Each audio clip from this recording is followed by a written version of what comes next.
am so excited to get tonight's John Lewis Day of Action Town Hall started with some opening remarks and welcome from our President and CEO of the Urban League of Philadelphia, Dr. Darren Anderson. I'm Umeno Young, campaign manager, and Tyra Small. I'll let you introduce yourself. Hello, everyone. Also want to thank everyone for joining us tonight. I am Tyra Small. I am the field director for the Reclaim the Vote campaign. So yeah, I'll pass it back over to you, Mina. Thank you so much. And as we mentioned, we are joined by our presidents of the Guild and Young Professionals, Katie Sykes and Gloria Stepperson. And we will definitely hope to hear from them later in the program as well. So Dr. Anderson, if you'd like to kick us off and give us some opening remarks and introduce our special guest today.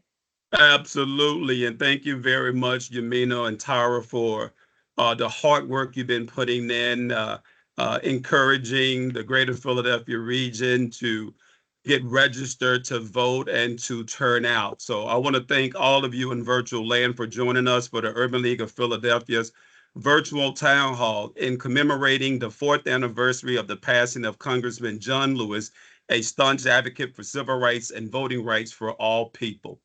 His legacy and his life was about participating and preserving our democracy, one of our 3Ds. I would be remiss if I did not take the opportunity quickly to thank our panelists that you will be hearing from shortly after President Morial speaks.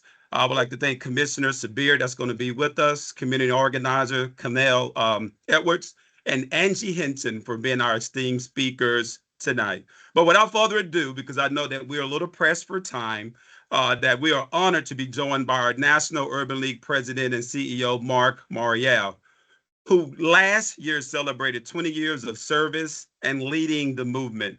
He is always in the midst fighting for us, for economic parity, equity, human and civil rights. He is here to share a message and a call to action as we head into a very, very important election season. So without further ado, President Marc Morial. Hey, thank you very much, Darren, and thank you for your leadership, for stepping in, taking over the steering wheel of the Philadelphia Urban League, always one of the Urban League's best, strongest affiliates, and now taking it to a new level.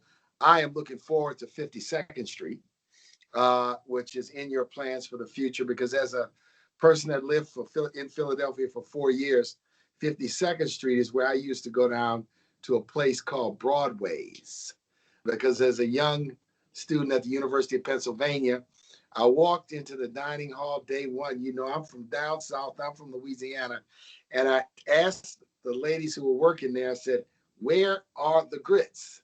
They laughed at me. They said, "Where are you from, boy?" I said, "Where are the grits? What kind of food is this?" They said, "You got to go down to 52nd Street to a place called Broadway's," right? So soon thereafter, a week or two after, with one or two classmates, I said, "Let's go roll down to 52nd Street and Broadway's." I don't know if they're still there, but that was my trek to 52nd Street, and really 4 great years. So I love Philadelphia. I claim Philadelphia. And the Philadelphia Urban League, from the young professionals, thank you, to the Guild, to the team, staff team. Truly enjoyed the time we spent together, maybe a little bit over a month or two ago, when I had an opportunity to come to the office. A couple of things tonight. The road to the White House travels through Philadelphia. It travels through Philadelphia and the Philadelphia region.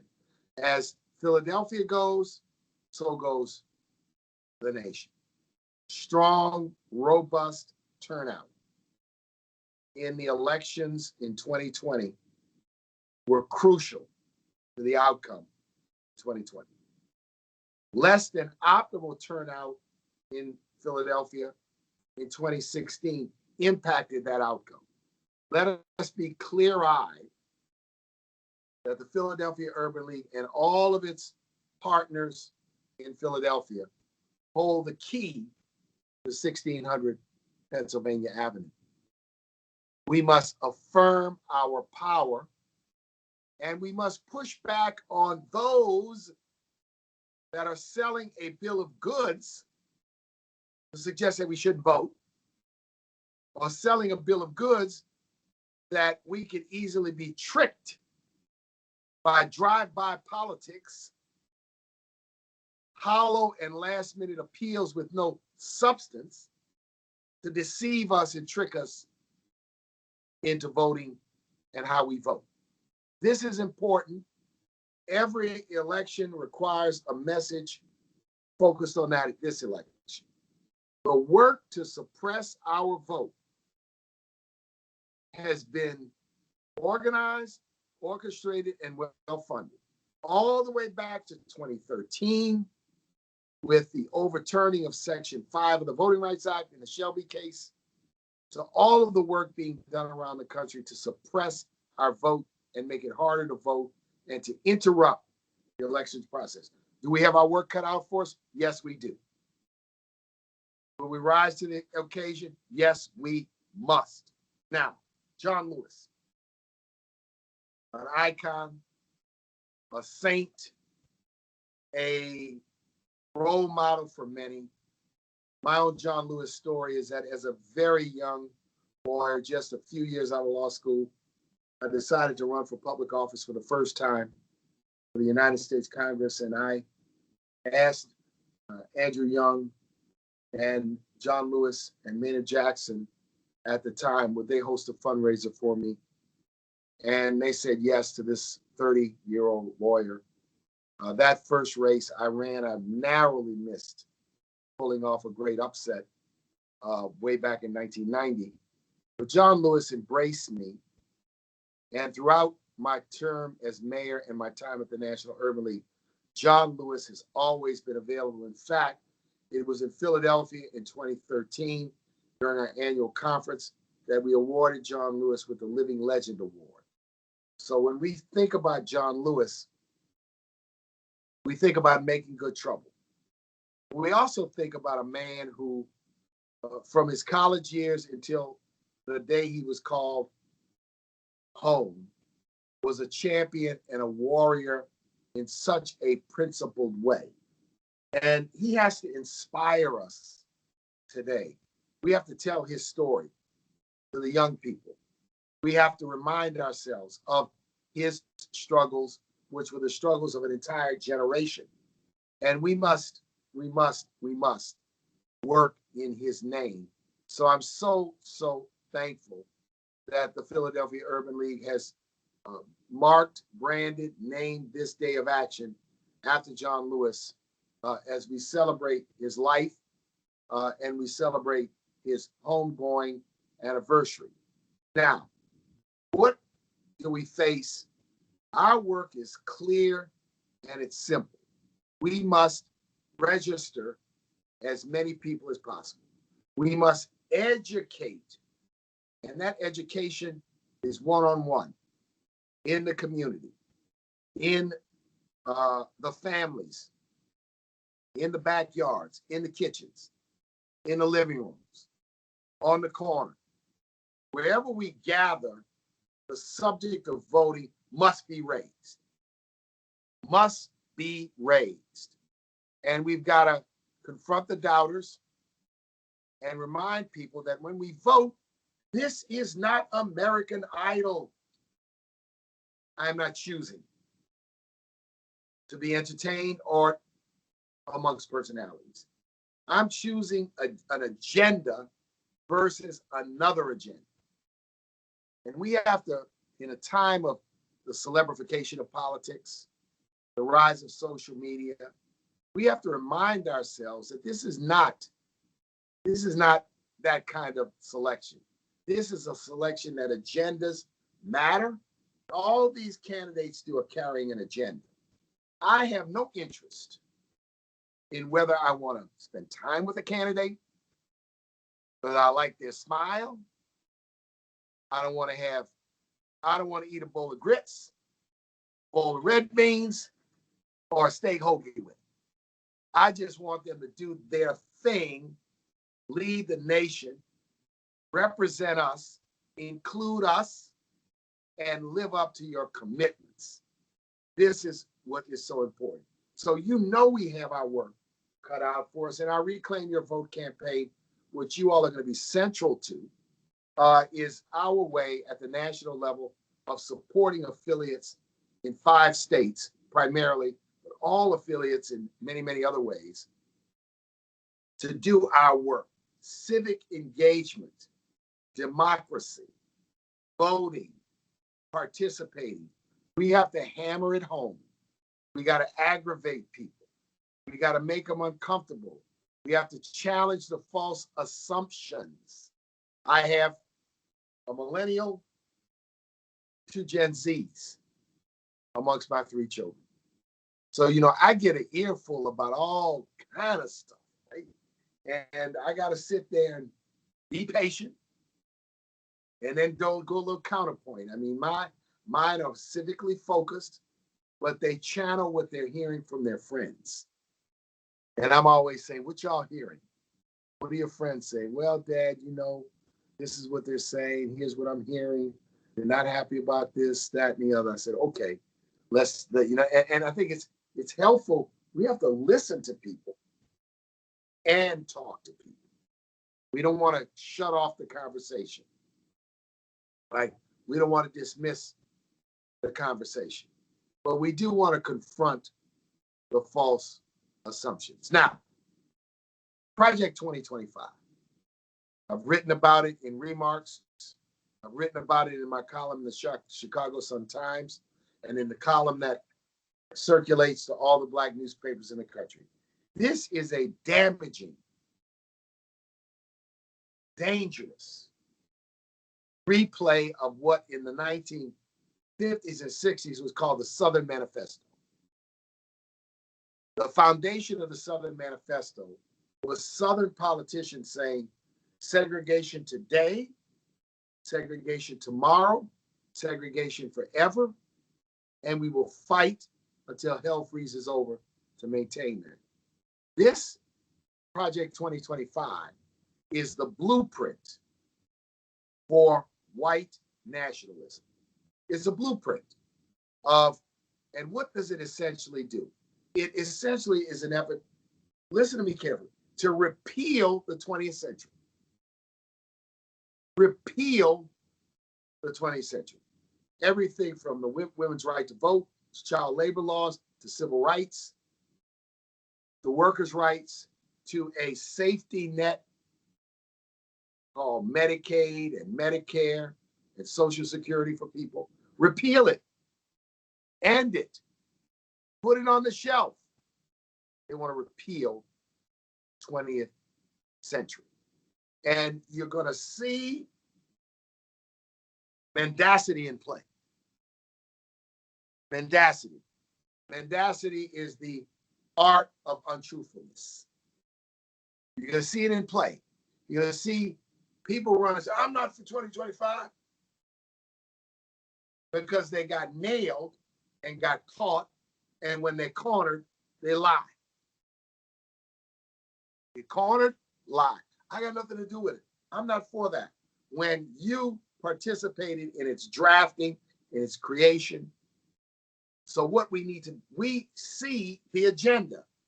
The agenda not only does not include us, it is deliberate in its saying we're going to cut out all civil rights, all DE&I. We're going to cut out, I don't know how many of you all are public workers, public sector workers. We want to eliminate civil service. Imagine the chaos of every job being filled on a favoritism deal. It would literally create chaos in the government, complete chaos in the government. And this is the agenda of Project 2025. It's the blueprint. Now you watch the current convention taking place in Milwaukee, and they're deliberately engaging in mendacity. We're not going to talk about it. Don't talk about it. We'll talk about it later. It's our blueprint. We'll repackage it and give it another name. We need to be clear. And every community leader, every pastor, every one of our civic associations, every one of our community-based organizations, anywhere we gather, it must be the subject. It's a bullseye on our back, but it's a bullseye on the back of all the work that many did in the 20th century to make the nation better. People who really gave, suffered, wipe them out. They mean nothing. Castigate and oppress people because of their gender identity. This seeks to separate America into the favored and the disfavored. It seeks to create in public policy a caste system, a system of apartheid, apart based on hate. And we must, and I'm determined in this moment, that the Urban League will speak forcefully and clearly and unapologetically. We will speak respectfully, but forcefully as to the threat of Project 2025, that our response is to be civically engaged and to vote, and that our people shouldn't think if I vote, that solves all problems. No. Voting is an exercise of our power so we have a seat at the table. Look, what I have dreamed when I joined the league 20 years ago, that 20 years later, I look back and say, there's been a Black president. There's been a Black vice president. There's been a Black attorney general. There's been a Black woman put on the Supreme Court. There have been 2 African Americans on the Federal Reserve Board. And if someone had said, by the way, in about 15 or so years, I'd have said, well, I don't know if you're dreaming, smoking, drinking. I hope you're right, but I would not, that side of me would have said, that's ambitious, we can work towards it. And not that alone, but in the Reconstruction period, we had 25 Black members of Congress, and in South Carolina, Louisiana, and Mississippi, a majority of the legislature in those states were African American in Reconstruction. 1880. By 1900, the number was 0, because after Plessy, all these states held constitutional conventions and wrote into their constitution segregation policies and principles. Think of Project 2025 as that example. The people behind Project 2025 want to hold a federal constitutional convention. And they want to rewrite provisions of the Constitution. And they could accomplish it if they could get 3/4 of the state legislatures in the country to call for one. This is a radical remake. And it is a clear and present danger. It is a threat to, I think, the health and vitality, not just of Black America, but of the nation at large. So our call to action, we're going to bring, Darren, lots of energy in New Orleans so that people can go back filled with inspiration, information, and power. Nothing is more important. Look, we on the program side, and you all are one of the best in Philadelphia, we execute the public policies we fight for. We fight for reentry. And then we execute a reentry program. We fight for home buyer education. We educate. We implement a housing counseling program. We fight for workforce, and we execute those programs, right? The policies that the work that we do in the program is executing the policies we're fighting for every single day. All of that is at risk because Project 2025 says you don't need to make these investments. Let's privatize all the schools. Let's give everybody, and by the way, y'all don't need to go to college. Y'all go get get a little certificate. You don't need to go. Even if you want to go, you don't need to go. And we're going to make it more difficult for you to go. All of these threats are real. And on tonight, I just want to thank the Philadelphia Urban League for stepping up. I know that in Philadelphia, there's going to be a grassroots explosion of energy. But we got to get out there because we need to beat the 2020 numbers, not only in Philadelphia, but in all of the region, you know, the so-called collar counties, you know, Montgomery, Chester, all these counties.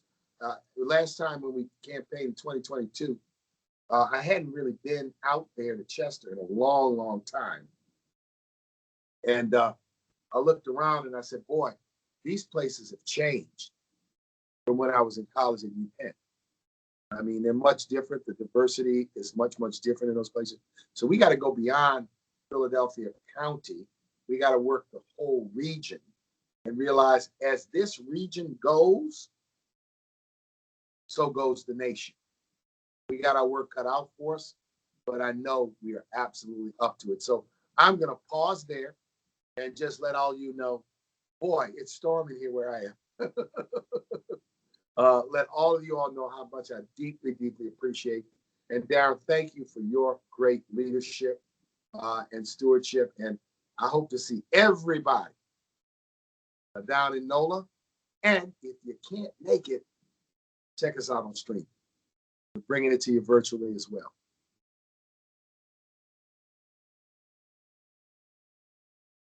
President Morial, we appreciate you. Trouble. As John Lewis said, make good trouble. Absolutely. First of all, when you come back to Philadelphia, we're going to have a big bowl of grits for you.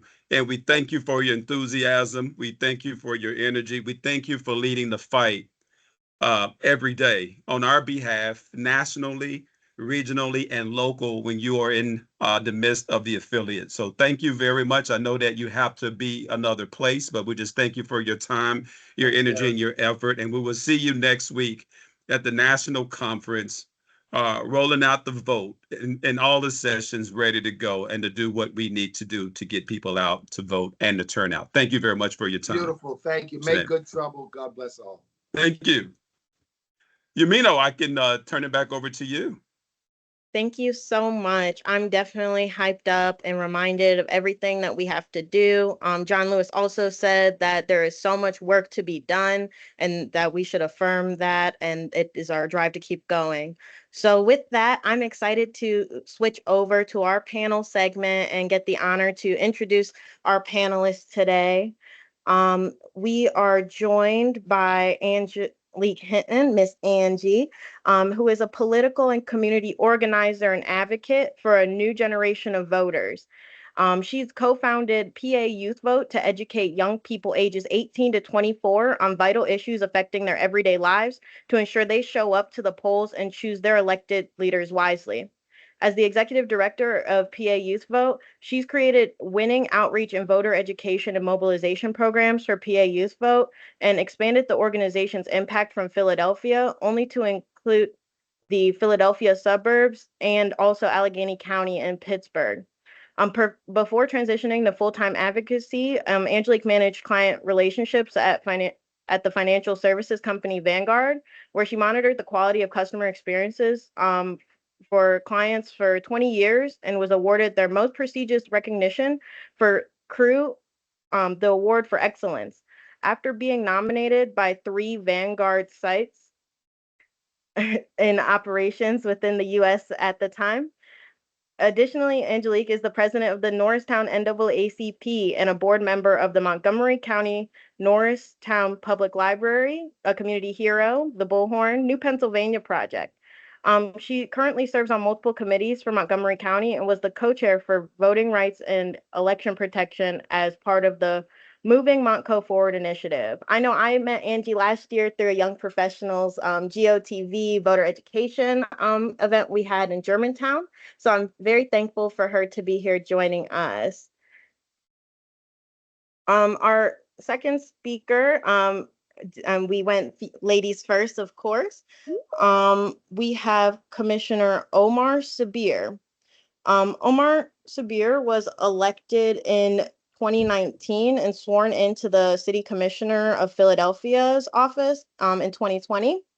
His primary goal is to empower and enable all Philadelphians to participate in the voting process by addressing voter apathy and educating committees about the importance of civic engagement. Prior to his election, Commissioner Sabir focused his career on community advocacy.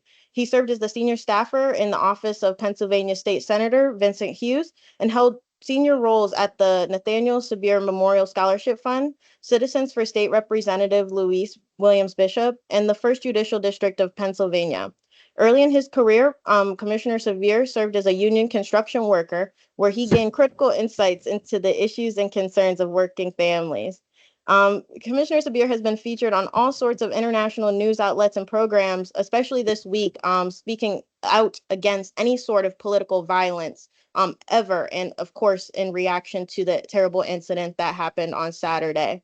And he also has been a partner of the Urban League, our young professionals, and our advocacy efforts. So I'm very happy to introduce our panelists, and I will make sure they are pulled up and turn it over to Tyra to start the first question. Thank you, for all that great information you provided us with. Also, thank you, Ms. Angie and Commissioner Sabir, for joining us today. So first question, John Lewis saw us through many phases and periods in our democracy. Can you provide a snapshot of what our democracy look like now? Who's getting involved and who's experiencing hesitancies and barriers? Ms. Angie, since you're on the screen, you could start first. So, I mean, I think, first of all, let me thank you for having me. I'm honored to be here as part of the panelists. But I think right now, democracy, as far as young people are concerned, I work with young people all the time. I have the privilege and the honor, I always say, but they don't really see themselves in democracy. It's not really reflective of, the communities that we're serving, right? And not really responsive to. And so you have a lot of issues where, because of the lived experience, right? They live in these communities, most of which are underfunded. I primarily work in Black and Brown communities. The schools are underfunded, so the education around, civics and how government works is lacking. And then as a result, they grow up to live in communities where they may not be voting as much as other communities. And so they just haven't seen government work. And so it's really a challenging, I guess, job to really try to make sure that we are working with them to help them see themselves and see themselves having a place in democracy.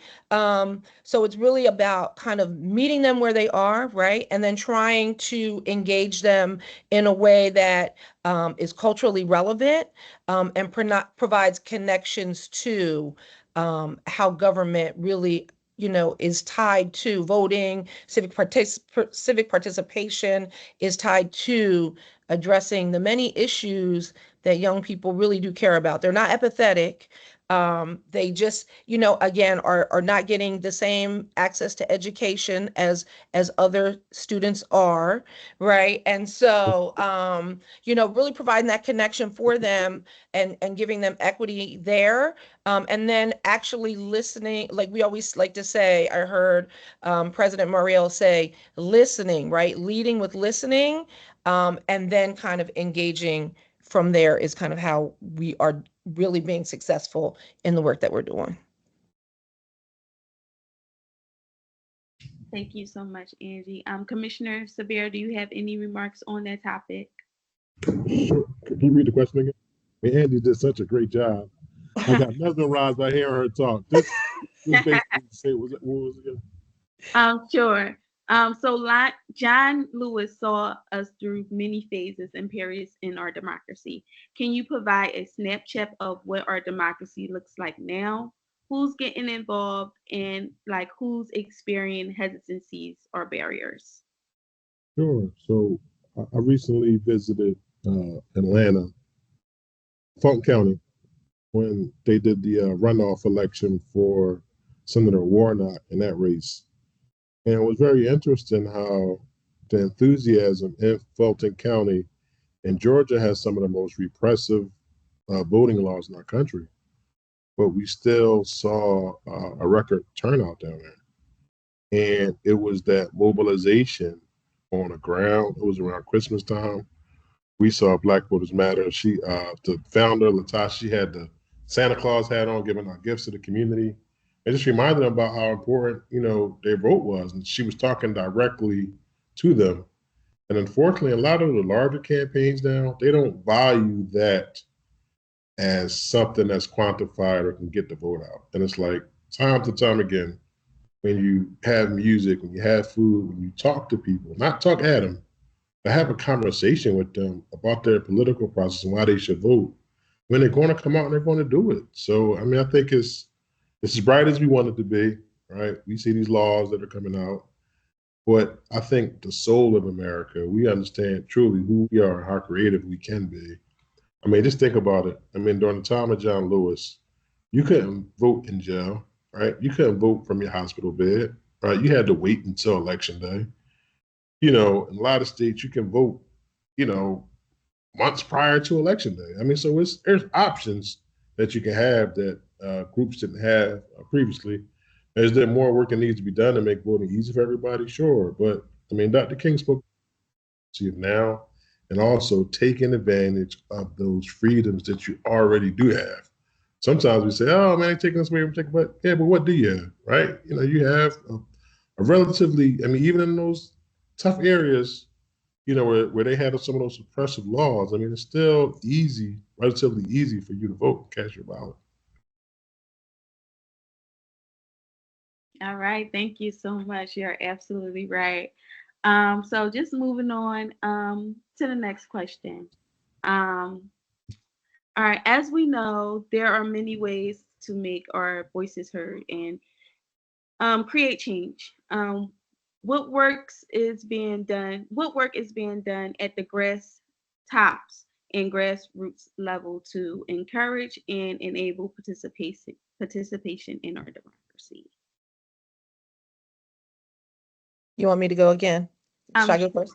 Okay. Sure. I'm excited to talk about this because I think, especially talking about it in Philadelphia, I have seen a creative, collaborative nature that I have not seen outside of Philadelphia, right? Where you have, for instance, organizations like PAU Vote working in partnership with Commissioner Sabir's office, right? With the School District of Philadelphia, with Committee of 70, with the Office of Youth Engagement at the mayor's office. And so you have this really creative, collaborative just efforts of really trying to ensure that we are all working together to educate and engage young people civically, but again, really kind of being intentional about how we're doing that engagement and making sure that we're meeting voters where they are. And so we've been able to do some really great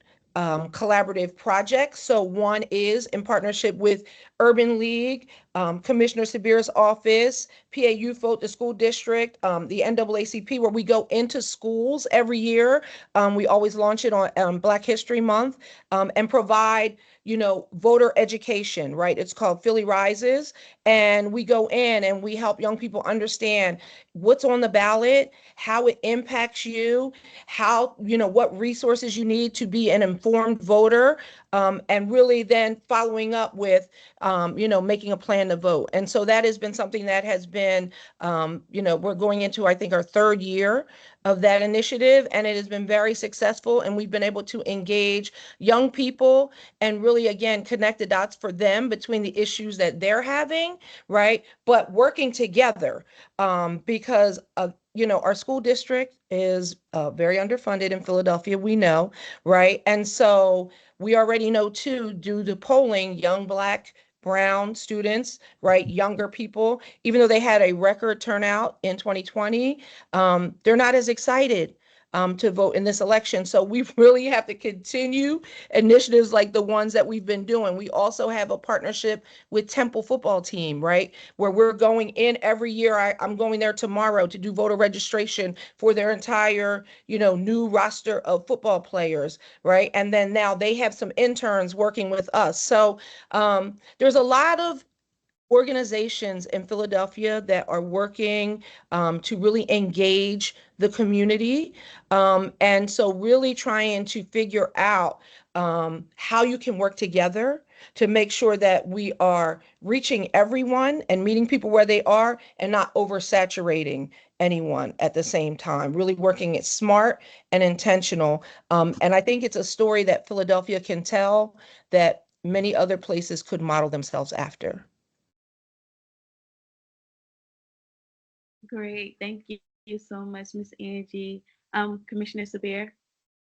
Well, yeah, all that what Angie said. It just, as we start looking at this, the Philly Rise program is great, but the one thing I like to highlight about it is, yeah, we talk about civics, but also when those students see that someone that is there that care about them, that's the key, what sort of gets them engaged. And you got empathetic people looking you in your face and talking to you about it.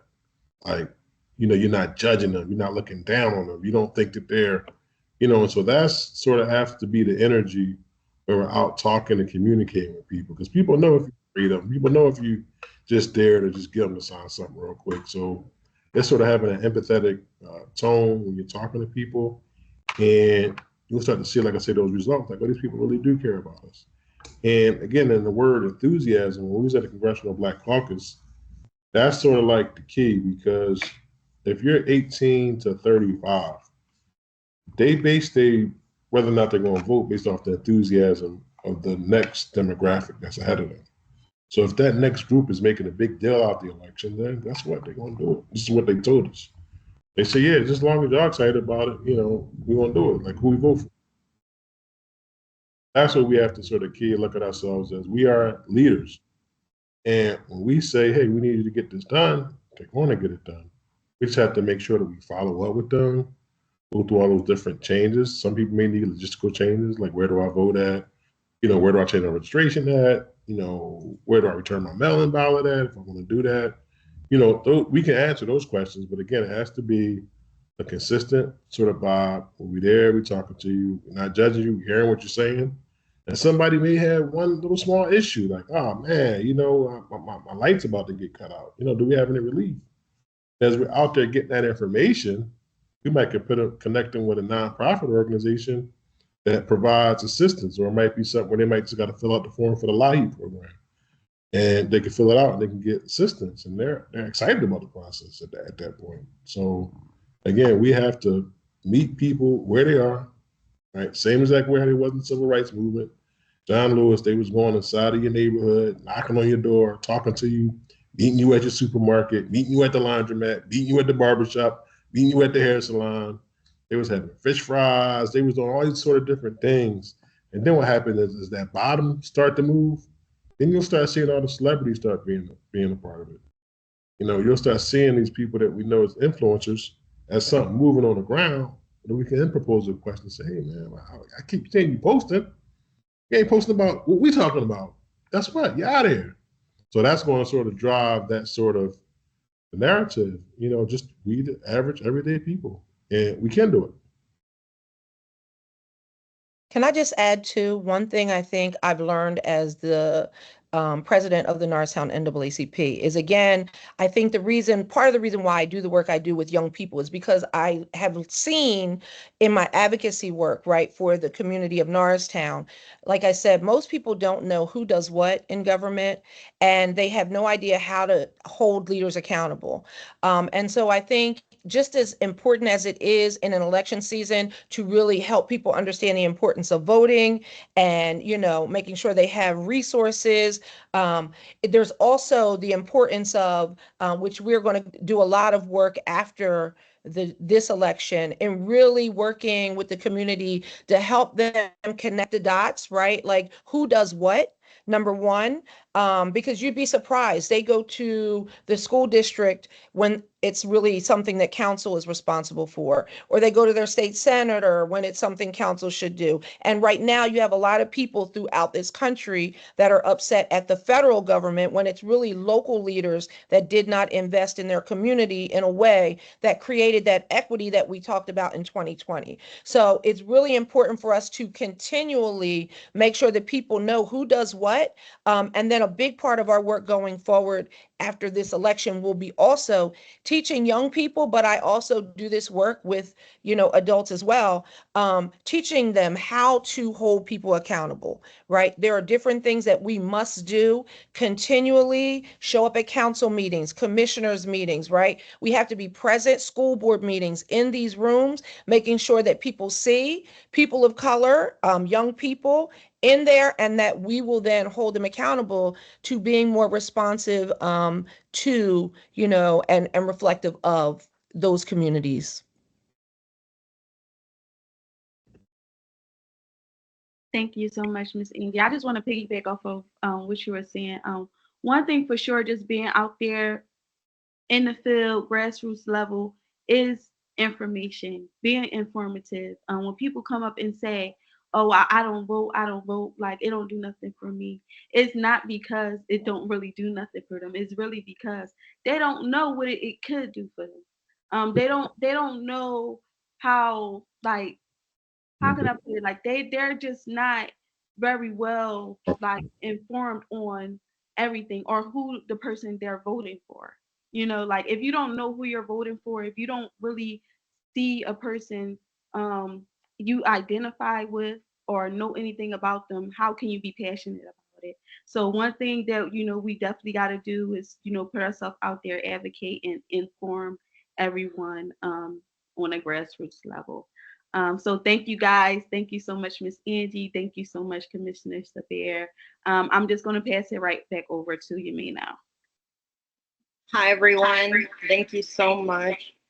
I greatly appreciate everything I've heard. Like I said, both of our speakers I look to as leaders in the city, leaders in my advocacy work. So I really appreciate everything that you all have done for us. And I I'm really excited to thank you again and open the floor for the town hall for anyone to come off mute. You will be given ability to come off mute and also come on camera if you would like to ask a question, bring up a comment. Our campaign is all about this, and we'll regroup right before we end to give you a small call to action and stay connected. But again, thank you so much. And while we have our speakers, please take advantage and ask any questions you might have. I'll jump right in since I think I unmuted and raised my hand first. Hello, thank you both for being here. So one of the big, and I heard you say it, Miss Angie, teaching a lot of the younger people or younger adults, I'm going to say young and old, because a lot of the sentiment is like why they don't want to vote is, they're just coming at us right now because, and saying they're going to do all these things for us right now because it's voting time. So how can we better teach everyone how to hold our elected officials accountable? You said this, and when are you going to start doing this? And I think, and that's the biggest thing. People say, I'm voting for what? They said they're going to do this, but they never got around to us, and we keep having this, they're talking about things that don't even really, when you're talking about someone who's making $100,000 or more, like that doesn't even affect me, so how can we hold them? So, again, it starts with going to these meetings, commissioners meetings, council meetings, right? School board meetings. But I think you're going to see I've had a lot of conversations with people doing strategic planning for foundations that, fund this type of work, civic engagement work, and helping them understand the importance of really providing that education in the community as a whole, right? I will be doing it primarily with young people, but again, I have people that come to me, and so I try to do it by connecting it to issues that people are impacted by. And so when people come to me as the president of the Norristown NAACP and they have a concern about our disparate representation in the justice system, right? And then they ask how we got the DA, in that moment I can inform them the DA is an elected official, right? And so this is an elected official whose office is funded by the commissioners, right? And so really helping them understand we vote for these people, right? These are the things they do. This is how it impacts you. And these are then giving them different steps by, like, again, I do a lot of advocacy in Montgomery County, and Commissioner Sabir has heard this story a million times, but right now we have a lot of people frustrated with, again, the federal level, right? Or feeling dissatisfied with the federal government. I can say, right, the federal government sent a lot of money. We had a lot of advocacy from our federal senators and representatives. And we got a lot of funding in Montgomery County in particular because there is so much inequity, right? And then that money comes down to our to our commissioners and our council. Instead of it being invested in a way that would have created equity, right, or addressed some of those concerns, right, they addressed it in things that would basically responsive to some of the more affluent communities in Montgomery County, those that we know are going to show up and vote and hold them accountable. And so I can connect those dots for them and say, it's commissioners, it's council, right, that are doing those types of investments. And if you have a concern, right, then we need to go to the commissioners' meetings or we need to contact their office directly.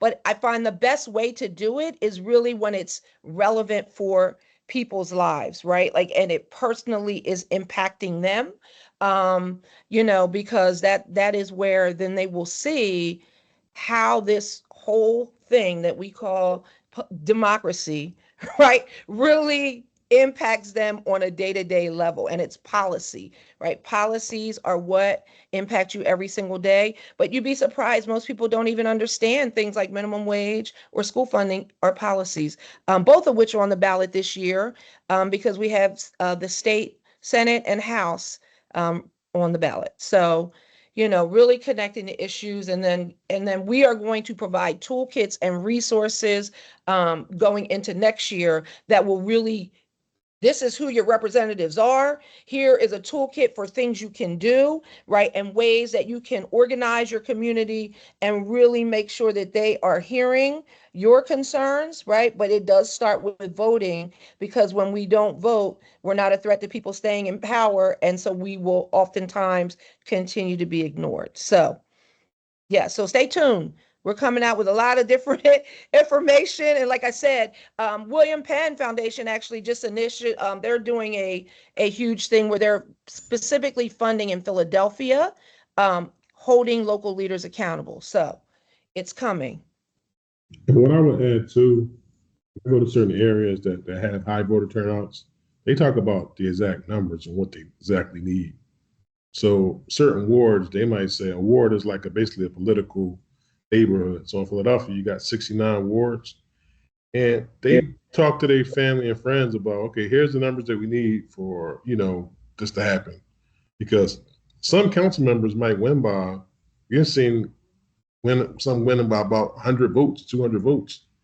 So if you're talking about these certain numbers about what you need to get, it put ahead that accountability and that responsibility for your neighborhood.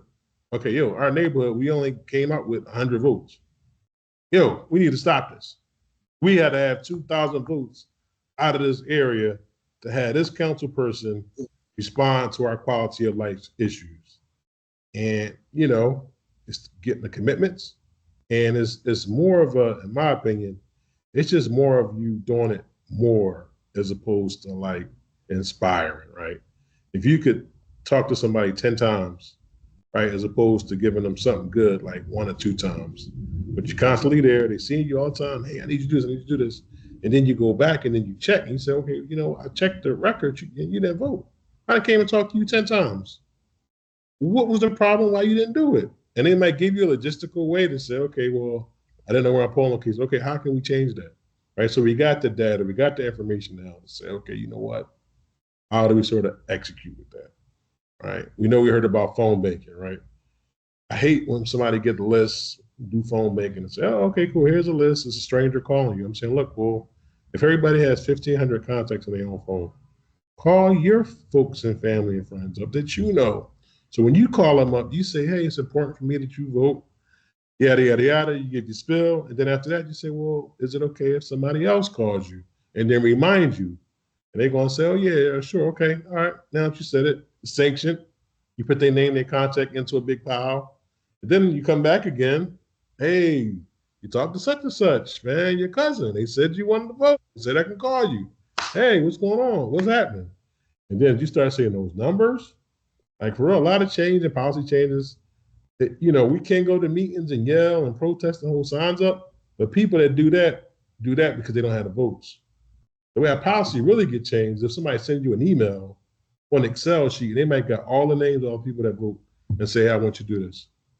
And then if you only won your seat by a couple hundred votes, but you got a whole Excel sheet with everybody's name on it, you got 1,000 names on there, and you can verify that they super voters. Oh, guess what? Now you starting to change the conversation now. If you organize and you say, you know what, I'm gonna send out a letter, you know, for 1,000 people, right? So 1,000 people, let's say 50 cent a pop, 60 cent a pop, that's only $600. I mean, when you're really thinking about organizing, send out a piece of mail and say, hey, this council person, this congressperson, somebody did something crazy. Guess what? Now they're gonna start saying, oh, wait a minute, tag, these people serious. So with some subtle things you can do that I think we can also look at how we take advantage of the technology.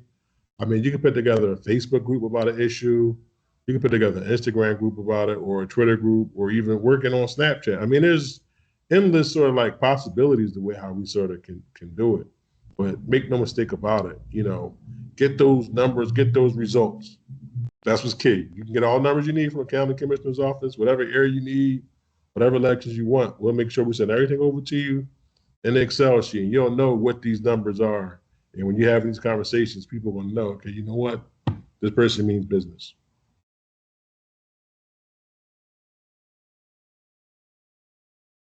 Thank you so much. And that is Dennis Nicholson. He's our re-entry director for the Urban League of Philadelphia. I have to shout him out. His department is so important. We'll be doing voter registration at a re-entry fair this weekend, and I know he plans on stopping by as well as some of his team members. So thank you, Dennis, for coming on. We have our next question from Ms. Tanya.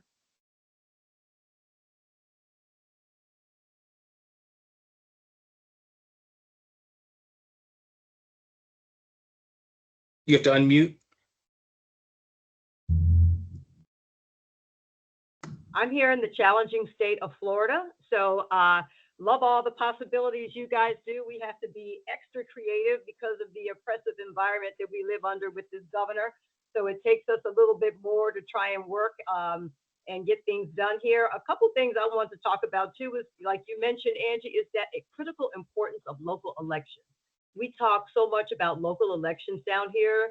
We have a primary coming up August 20th. I'm with the League of Women Voters. I'm the president of our local league.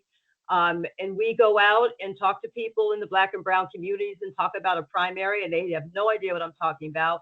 But then I'll tell them what's going on. There's 2 commissioner seats up in your area. Do you know about it? We're doing a candidate forum. We pass out the flyers and make sure we go to their Juneteenth celebration, pass out the flyers. That ended up being really productive for us, because those folks, some of them did show up at the candidate forum where you can go and ask the questions and get in front of the candidates. And the candidates remember that kind of thing. And that's what we've been trying to tell to our young adults. They remember seeing your face if you start showing up again and again and again. And we also talk about the importance here, local elections matter, but especially judges. I'm also an election poll worker. People will turn the ballot back to me, and they have done nothing but the judges, and as a poll worker, you can't really say anything, but I will just say, oh, are you sure you're done? Because judges are so critically important, judges and sheriff. And it takes some time maybe to look up these people. Vote411.org is a resource from the League of Women Voters. It's national, but it's also where you live. You put in your zip code and your ballot comes up in your area. All across the country, our leagues interview candidates, and we analyze issues. We tell you what a yes vote means, what a no vote means. So there is that information that is available to people. We ask candidates all the same questions, and you can see their responses in vote411.org. So I would encourage you, if you're not already plugged into your local League of Women Voters, there are a lot of toolkits we have available that are available for other organizations to use, and they usually make a very strong partner. As I said, here in Florida, I'm always looking to find ideas and listen to other groups. We did the John Lewis Remembrance Rally here. And for us here, because we do have so many things going on, when people pass by us in the street at the rally and we're very supportive, it meant a lot to us because there's a lot in this environment here that proves to be very difficult. And we're also trying to work in schools, but that's been challenging for us here. So we're trying to creatively think of ways to work in the schools.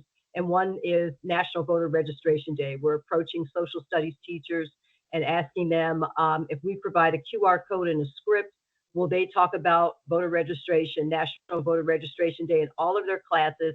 And we're asking the art department to design a nice image to put on all the monitors in the high schools so that the kids will see that and be reminded of Voter Registration Day also. So those are some of the things we're doing. And I just encourage you, if you're not already a partner with the League, that's another resource. Thank you. Yeah, we are a partner with the League too. And we Okay. put vote411.org is on all of our toolkits that we create for the schools. So yes, you guys are amazing. Yeah. And we have done some work in schools together. Also in Pennsylvania, League of Women Voters has done a lot of work in schools. And so now more increasingly, they're bringing us in because, you know, we actually have young people that are going into the schools. And so but you guys do amazing work, and I'm very grateful for the work you do. Tanya, so do y'all have three elections? Or y'all just do y'all do a separate state and a federal one, or y'all going? So our primary coming up are local elections. There are local elections that are in all of the different. I live in Pinellas County, so there are local elections in a lot of the different towns here, and some of them will be commissioners on a particular seat. Some of them will be mayoral race, and maybe that will be early and off schedule. So that these are primaries in August, but some of them will also select a seat because they only have one particular party running. And so it's a primary where, you know, independents don't vote in our primary here. And of course, in November, you know, we're just full speed ahead until November to get people out to vote. And this year we focused from the National League to all of the state and local leagues, a big push on young adult voters. So like you, Angie, we're trying to really make our way in the Black and brown communities especially, and reach out to young adult voters. And we always get it to be peer-to-peer if we can. You know, nobody wants to see an old Black lady like myself coming around talking about voting. So we try to make sure we get some younger people, which sometimes has been a challenge for us here, to talk to their peers about voting. So yeah, peer-to-peer is what has been most effective. Yeah. And we do, though, to your point about local elections, we spend every election cycle. We have 2 elections here every year. And so we, you know, take our materials, we update them as to what is actually on the ballot. And then we spend a lot of time talking, like, for instance, you know, a lot of people, young people are not as excited about the top of the ticket, but like we have, you know, we go up and down the entire ballot. And so we have you know, you look at the Attorney General and the difference that made when it came to police accountability, right? And you point that out, that is very impactful for young people. And then we then go back up to the top and say, listen, we live in a democracy, right? And so there's only been one person that I love that I voted for in my lifetime, but we live in a democracy. And so there's a choice, right? And so there will be consequences of this election. So you need to figure out which one most aligns with your values, right? And then go back into and then let's hold them accountable to what they said they would do and what they should be doing. So, but exactly, yes. yeah. We always like to say democracy is not a spectator sport. And sometimes it's not sexy. Well, thank you so much for joining us from Florida. That is amazing. I know John Lewis, like you said, was huge in the South as he led a lot of movements all the way up to the East Coast, impact everywhere. So thank you again for joining us. Our next question is from our next Philadelphia Young Professionals Advocacy Chair, Jordan Halbert. I am going to bring him on to ask his question.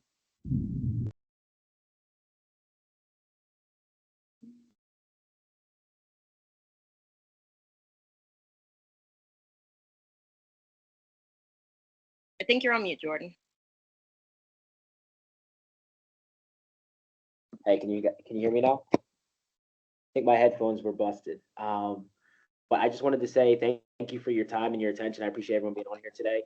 Super excited and energized from this meeting.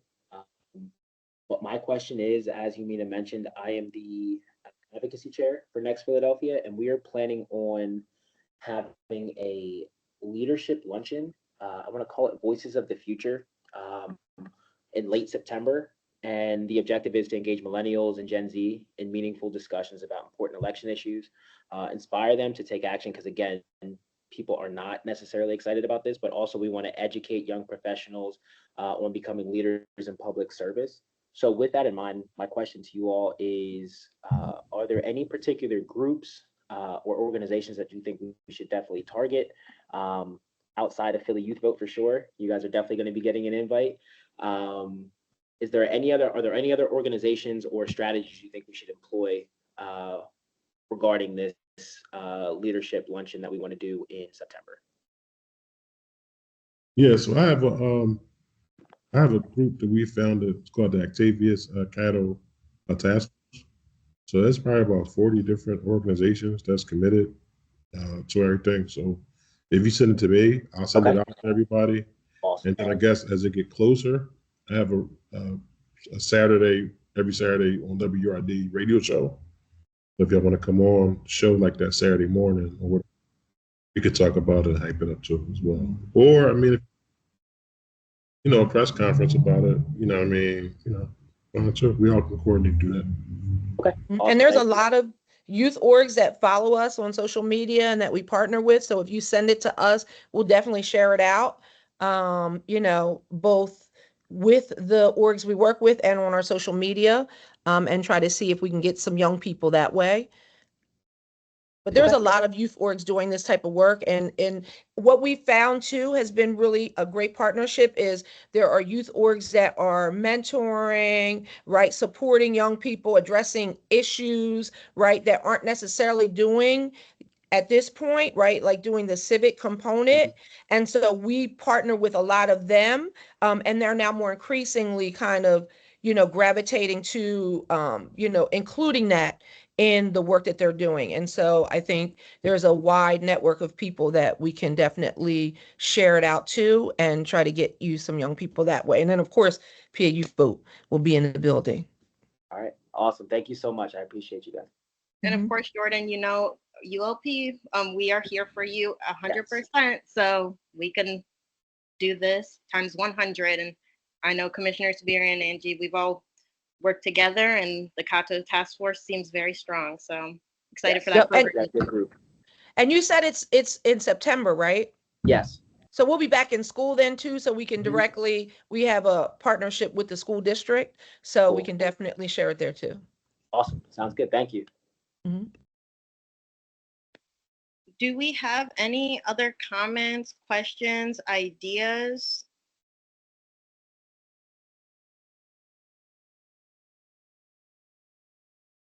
If not, I do want to invite our speakers to share how our callers can stay in touch with you, follow you, and get involved with your organization or the work that you're doing. Sure, you could just go, for me, you can go to vote.phila.gov, and that's our website. That's the Bible for elections in Philadelphia, the rules, important dates, times, everything is on that website. You can find your polling location. It's a lot of stuff you can find. And it also is going to give you information for the two other commissioners. So it's a 3-member bipartisan board. So I serve as the chair, but there's 2 other commissioners as well. Whenever you need voter registration forms, or you may want a voting machine at your event, we can actually bring the voting machine there. People could explain about how to use the machines. poll worker training, et cetera, et cetera. And on Instagram, it's at Omar for Philly, at Omar for Philly. And just follow me. I follow back most of the time. And you got me. I am available at PAU Vote on all social media platforms. Info at pauvote.org if you want to email, or you can email me directly at Angelique at pauvote.org. I am happy to talk to you about ways in which we could collaborate. We are extremely collaborative. I believe collaboration is going to save this nation. So we're extremely collaborative and really creative about kind of finding different ways. And then I also am happy to talk to any of you that are looking for ways even to engage adult community members, because one thing I do is AFL-CIO. Every election cycle, they do a canvas. And so they send people out to door knock. We don't send kids out, but they do. And so we will go and provide voter education, what's on the ballot, and then toolkits. So we're happy to support in any way possible, and because we really know the importance of, again, trying to get to a place where there is truly equity and equality, and that's not going to happen until we have policy. And so I'm happy to support any questions, or if you just want to talk through something, how to be successful in working with young people, anything I have learned, I am happy to share and provide. And then we do have toolkits for people that are organizing in Philly. We have toolkits that we've created, and they are extremely resourceful. They have things like, how to get a mail-in ballot, if you want to do voter registration, where's nonpartisan voter resources, including vote411.org, so you can figure out, again, what the candidates say they are going to do. But just a wealth of information. There are one-pagers that people can take to just have information as well. So please reach out to me at PAUvote or pauvote.org, and I'm happy to help in any way I can.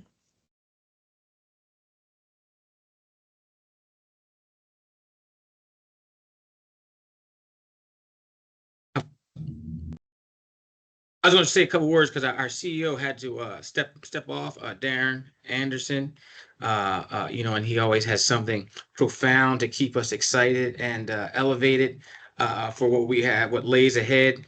So I was saying, well, how could I say something that he would say? Number one, I learned a brand new word from our national president, mendacity, the art of untruthfulness, and I think that's like I will definitely add that to my repertoire from now on. But this art of untruthfulness, we definitely have to get the word out to our young people, to our older people, so that we're not just believing these myths, we're not believing these untruths, and we're doing things that are truthful. We can make our decision based on truthfulness and what's going to help our communities the best. But also, we always quote the one thing by John Lewis, get in good trouble. But it goes on to say necessary trouble, and help redeem the souls of America, and so I think it's important to realize that the whole quote entirety of what he was saying. And then last, I just look up this last thing. It's whatever good work you do, whatever powerful, profound work, do it because it's right or because it's necessary. Do it to make change for the better. And I think no matter what organization we're part of here at the Urban League of Philadelphia, we're trying to build up communities. We're trying to empower our citizens. We know, Omar, you're always out there. I definitely appreciate you. That was my good friend, Tez the writer, when you came out for his movie debut, a person who went through prison, wrote a book, and now is making movies. And Angie, I've worked with you at a couple of schools last year and look forward to working with you again this year. But whatever we do, let's just go out there and do it with some enthusiasm. Because who really wants to talk about voting? No, let's get it with some enthusiasm, get the people excited to go out to vote, to make some right choices. And let's do it because it's right, because it's necessary, and because it's going to make change for the better. So I thank you all for coming out.